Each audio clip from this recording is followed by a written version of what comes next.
അസ്സലാമു അലൈക്കും വറഹ്മത്തുള്ളാഹി. റമദാനിൽ ശ്രദ്ധിക്കേണ്ട വേറൊരു മസല, ഇന്ന് പല ആളുകളും ചോദിക്കുന്ന ഒരു വിഷയമാണ് ഇന്നത്തെ ക്ലാസ്സിൽ ഞാൻ ഓർമ്മപ്പെടുത്തുന്നത്. കാരണം മുദ് എന്നുള്ള വിഷയം എല്ലാവർക്കും അറിയാം. മുദ് എന്താണെന്നോ അല്ലെങ്കിൽ അതിൻ്റെ അളവ് എത്രയാണെന്നോ അറിഞ്ഞില്ലെങ്കിലും മുദ് എന്നുള്ളത് എല്ലാവർക്കും അറിയാം. മുദ് എന്ന് പറഞ്ഞാൽ ഏകദേശം ഇന്ന് ഒരു പഴയ കാലത്തൊക്കെ ഒരു 650 ഗ്രാം മതിയാവുമായിരുന്നു. ഇന്നൊരു 700 ഗ്രാം ഏതായാലും വേണ്ടി വരും. ഏതായാലും ഒരു മുദ്ദിൻ്റെ പാത്രങ്ങളൊക്കെ ഇന്ന് കിട്ടുന്നുണ്ട്.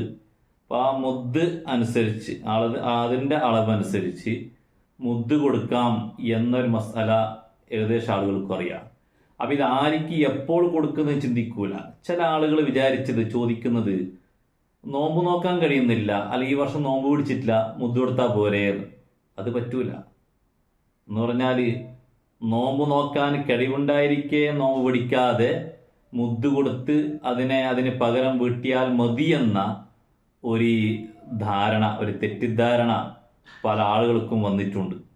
അതുകൊണ്ട് ഈ മുദ് കൊടുക്കേണ്ട ആളാരാണ്? പ്രായം ചെന്ന് വാർദ്ധക്യ കാരണം. പിന്നെ ആ വാർദ്ധക്യം ഏതായാലും രണ്ടാമതെന്താവൂല, അതൊരു യുവത്വത്തിലേക്ക് തിരിച്ചു വരൂലല്ലോ. വാർദ്ധക്യം രണ്ടാമതെന്താവൂല, അത് യുവത്വത്തിലേക്ക് വരൂല. ഇതുപോലെ അങ്ങനെയുള്ള തിരിച്ച് സുഖമാവുമെന്ന് പ്രതീക്ഷയില്ലാത്ത വാർദ്ധക്യം മൂലമോ മറ്റ് ആ നിലക്കുള്ള അസുഖം വന്ന് ഇനി ഒരു നിലക്കും സുഖം എന്നുള്ളൊരു ജീവിതത്തിലേക്ക് തിരിച്ചു വരൂല എന്ന നിലക്ക് ആ നിലക്കുള്ള രോഗം പിടിപെട്ട് ഒരു നിലക്കും നോമ്പ് പിടിക്കാൻ കഴിയുന്നില്ല എങ്കിൽ അത്തരക്കാർ നോമ്പ് ഉപേക്ഷിക്കുകയും ആ നോമ്പിന് പകരം ഒരു മുദ് കൊടുത്താൽ മതി. ഒരു നോമ്പിന് ഒരു മുദ് കൊടുത്താൽ മതി. അവിടെയാണ് മുദ് ചിന്തിക്കേണ്ടത്. അതല്ലാതെ നോമ്പ് നോക്കാൻ കഴിവുണ്ടായിരിക്കെ ഞങ്ങൾ നോമ്പ് പിടിക്കുന്നില്ല, മുദ് കൊടുത്തിട്ട് ശരിയാക്കാം, അങ്ങനെ ചില ആളുകൾ അങ്ങനെ പറയാറുണ്ട്. ഞങ്ങൾ മുദ് കൊടുക്കുന്നുണ്ട് എന്നുള്ളത് ചിലപ്പോൾ അങ്ങനെ വിളിച്ച് ചോദിക്കാറുമുണ്ട്. അതുകൊണ്ടാണ് ഞാൻ പറയുന്നത്, അങ്ങനെ തോന്നിയതിലൊക്കെ മുദ് കൊടുത്തിട്ട് രക്ഷപ്പെടാനൊന്നും പറ്റൂല. മുദ് കൊടുക്കേണ്ടത് അത്രത്തോളം കാരണത്തോടു കൂടി നോമ്പ് പിടിക്കാൻ കഴിയുന്നുമില്ല, ആ നോമ്പ് പിന്നീട് ഖളാ കൂട്ടാൻ കഴിയുന്നില്ലെങ്കിൽ ഒരു നോമ്പിന് മുദ് കൊടുക്കാം.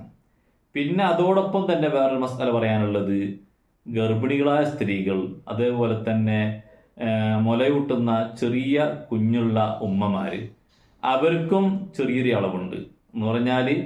അളവെന്ന് പറഞ്ഞാൽ സ്വന്തം അവിടെയും മുദ്ദിൻ്റെ ചില മസാലകൾ അവർക്ക് പ്രശ്നം വരുന്നുണ്ട്. അതുകൊണ്ടാണ് ഇത് ഇത്രയും വ്യക്തമായിട്ട് ഞാൻ പറയുന്നത്. ഒന്ന്, മുലയൂട്ടുന്ന സ്ത്രീകൾ അല്ലെങ്കിൽ ഗർഭിണികളായ സ്ത്രീകൾ, അവർക്ക് നോമ്പ് പിടിക്കാൻ കഴിയുന്നില്ലെങ്കിൽ, നോമ്പ് പിടിച്ചാൽ പ്രശ്നമാണ് എന്ന നിലയ്ക്ക് അവർ നോമ്പ് ഒഴിവാക്കിയാൽ അടുത്ത റമദാൻ മുമ്പ് ഏതായാലും നോമ്പ് ഖളാ കൂട്ടണം.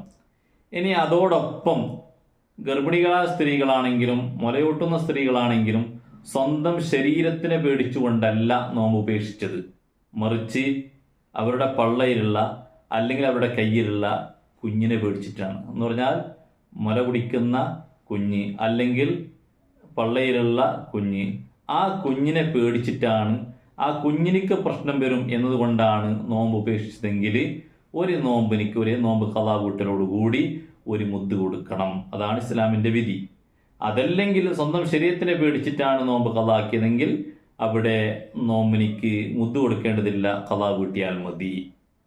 ഇങ്ങനെ മുദ്ദുമായി ബന്ധപ്പെട്ട ചില മസാലകൾ പ്രത്യേകമായി നാം ശ്രദ്ധിച്ചിരിക്കണം. അതല്ലെങ്കിൽ അത് ചില അപാകതകളും ചില തെറ്റിദ്ധാരണകളും കാരണം പലപ്പോഴും നമ്മുടെ നോമ്പുകൾ ബാത്തിലാവാനും അവസാനം ഒന്നുമില്ലാത്ത നിലയ്ക്ക് ആയിപ്പോകാനും സാധ്യതയുണ്ട്.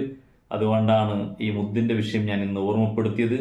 സംശയങ്ങളൊക്കെ ഉണ്ടെങ്കിൽ നിങ്ങൾ അതുമായി ബന്ധപ്പെട്ട് അറിവുള്ളവരോട് ചോദിച്ച് പഠിച്ച് വളരെ നല്ല നിലയ്ക്ക് ഇൻഷാ അല്ലാഹ് നമ്മുടെ ചെയ്യുന്ന ഇബാദത്തുകൾ അത് പൂർണ്ണമായും അതിൻ്റെ സിഹത്ത്, അതിൻ്റെ സ്വഹിയായ വശത്തിൽ തന്നെ നമുക്ക് ഓരോ ഇബാദത്തും ചെയ്യണം. അല്ലാഹു തആല നമുക്ക് ഖബൂൽ ചെയ്യുമാറാവട്ടെ, തൗഫീഖ് ചെയ്യുമാറാവട്ടെ. അസ്സലാമു അലൈക്കും വറഹ്മത്തുള്ളാഹി.